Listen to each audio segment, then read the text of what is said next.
J'ai un ami qui m'a posé une question il y a quelques jours en me disant, bah voilà Nathan, tu vas aller faire un stage à Londres, ok. Mais qu'est-ce que tu vas faire après en fait? C'est quoi tes projets après? Puis c'est vrai que je t'en ai pas trop parlé et bah c'est peut-être une question que tu te poses aussi et du coup je propose de faire une petite vidéo où je t'explique un peu quels sont mes plans pour après.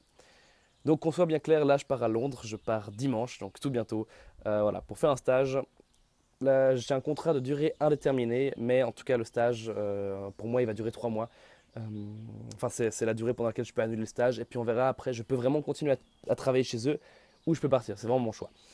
En gros, ce qui se passe, c'est que on verra si je commence à se passer pendant ces 3 mois. Soit, il y a plusieurs options.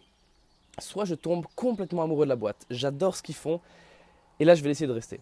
Si je décide de rester, je vais avoir un problème avec le salaire. Parce qu'ils me payent, mais vraiment, c'est un salaire minimal. Ça me permet juste de survivre à Londres. Mais ça va pas me permettre de faire des économies. Je pourrais pas partir en vacances. Enfin, en gros, c'est un salaire qui me permet pas d'économiser.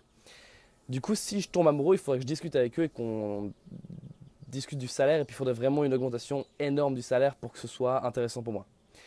Donc ça, c'est une des options. Ensuite, la deuxième option, bah, c'est que je tombe pas amoureux de la boîte. Et qu'après les 3 mois, je me dise, ok, voilà, c'était sympa sans plus. Du coup, là, il y a plusieurs options. Soit je fais un stage dans une autre boîte. Il y a une autre boîte à Londres qui m'intéresse beaucoup et qui est aussi très jeune, où je serais intéressé de participer. Donc ça serait une autre idée de faire un autre stage, voilà, pour avoir plus d'expérience, encore rencontrer d'autres gens et peut-être trouver la boîte de mes rêves où je resterai plus longtemps. Soit je décide voilà, de m'arrêter et dans ce cas-là, j'aimerais travailler à fond sur Webigger. Là, j'ai 3 projets dans lesquels je crois vraiment et je t'ai pas encore tout expliqué, mais je vois vraiment des potentiels à long terme et je crois que chacun de ces projets pourrait me permettre d'être relativement financièrement libre. Donc ça, ce serait la deuxième option. Que je m'arrête, que je vais quelque part, que ce soit Prague, Varsovie, Budapest, enfin, ou en Ukraine, un pays de l'Est, où je peux vivre pour peu cher et où je peux passer beaucoup de temps à travailler pour vraiment développer ces projets. J'ai fait un peu des calculs, avec mes économies, je devrais survivre jusqu'en été de l'année prochaine, en gros, un peu avant, en fonction de comment je gère mes dépenses.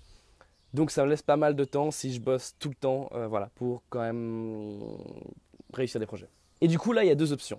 Soit je réussis et je gagne de l'argent et dans ce cas-là, parfait, je fais ce que je veux, plus personne ne me pose de questions, j'ai assez d'argent pour faire ce que je veux, tant mieux. Ou alors ça échoue. Ou alors, Webigger, voilà, ça continue, ça se développe gentiment, je gagne peut-être 100, 200 euros par mois, imaginons, mais clairement pas de quoi en vivre. Dans ce cas-là, soit je trouve un travail pour voilà, bosser et bosser sur Webigger à côté, soit ce qui se passe, c'est que je suis suisse et en Suisse, je suis obligé de faire le service civil ou un service militaire. Du coup, je pense, si j'ai vraiment plus d'argent, commencer le service civil ou militaire, parce qu'en plus, on est un peu payé pendant ce temps-là. Donc voilà, d'avoir ça, c'est mon plan vraiment de sortie si c'est la crise. Après, c'est clair, voilà, je suis pas meilleur que n'importe que tout le monde. J'ai des idées, j'ai des projets, je suis relativement persévérant, mais rien ne dit que je vais y arriver. Et ça, je dois en être conscient, et c'est pour ça qu'il faut quand même que j'ai un autre plan aussi pour gagner de l'argent.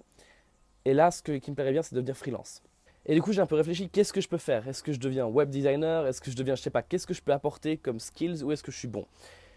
Et ça fait mal à avouer, mais j'ai réalisé que je suis nul partout. Je peux rien apporter à part un petit peu j'ai un minimum d'expérience un peu partout. Je suis un peu touche à tout, mais je sais rien vraiment faire.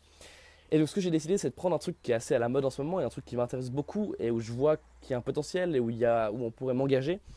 Et c'est tout ce qui est le machine learning et plus généralement être data scientist. En gros, genre tout ce qui est analyse de données et tu prends des données, tu regardes ce que ça veut dire, tu en tires des conclusions, puis après tu crées des programmes qui utilisent ces données pour offrir un meilleur service à ton client ou des trucs comme ça. Donc ça c'est le machine learning. Et du coup là ce que je commence à faire simplement c'est que je me forme en ligne. Je suis des cours, j'apprends gentiment à programmer.